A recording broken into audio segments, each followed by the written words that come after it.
as we start a new day, and we have another interview lined up so that we can get a better perspective of what's happening in our area. Yeah, Jaclyn Hotard, St. John, Parish President, is joining us here. Good morning to you, ma'am.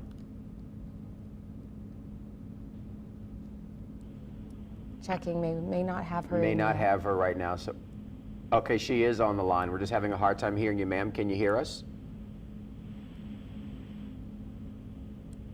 Just letting the control room know if she is online, Jaclyn Hotard, President of St. Charles Parish, we cannot hear her. So if she can hear, you can bring her audio up, but we're not hearing her on ours. Either way, as we do take it. There you go. Good morning to you, ma'am. How you doing? Thank you. They said it would be about 10 minutes before I was coming on, so they said you all were covering something else, so I do apologize. Oh, no worries. We were doing a swap and all of that other stuff, logistics. No need to apologize. Yeah, just let us know how things are looking as you see them in St. John. You know, things are going as well as can be expected. Of course, just like the region, we had heavy amounts of rainfall in a short period of time. We expected to have some localized flooding. There was some homes that had either floodwaters or wind-driven rain that impacted those properties. We're continuing to do the best assessments we can, but of course we still have about 6,000 residents without power just spread out throughout the parish, so those assessments are very difficult with it being so dark. But as soon as daylight breaks, we'll send out all of our teams to do a full damage assessment on the damage within St. John.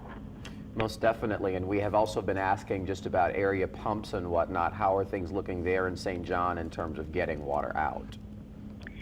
The water is actually moving well in some areas. In some areas it's very stagnant, but you know, there's really no rhyme or reason. It's just how these storms set up. You know, we had some street flooding, like I said, in one neighborhood, and then 30 minutes later we get pictures and it had gone down significantly, and then we have standing water in other areas. So we're still encouraging our residents to just stay put. Don't try and go about and sightsee or anything like that. Just stay where you are until conditions improve, especially because it's so dark outside with the loss of electricity everywhere.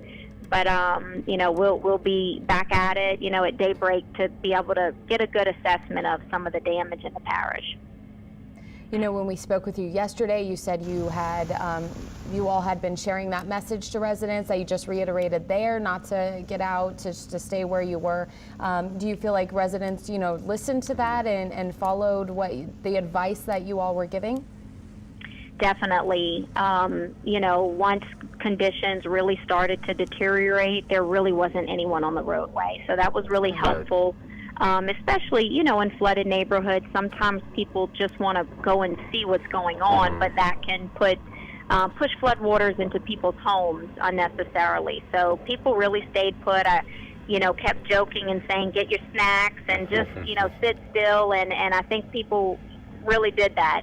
And so, you know, we're not new to this. You know, in southeast Louisiana, you're very familiar with riding out a storm and what that looks like. So I'm very glad that our residents stayed put. There hasn't been any safety concerns. We still have about 18 people in our shelter, so I'm glad that they took advantage of that. If they felt uncomfortable staying home, that's what we're here for. But that's where we are right now.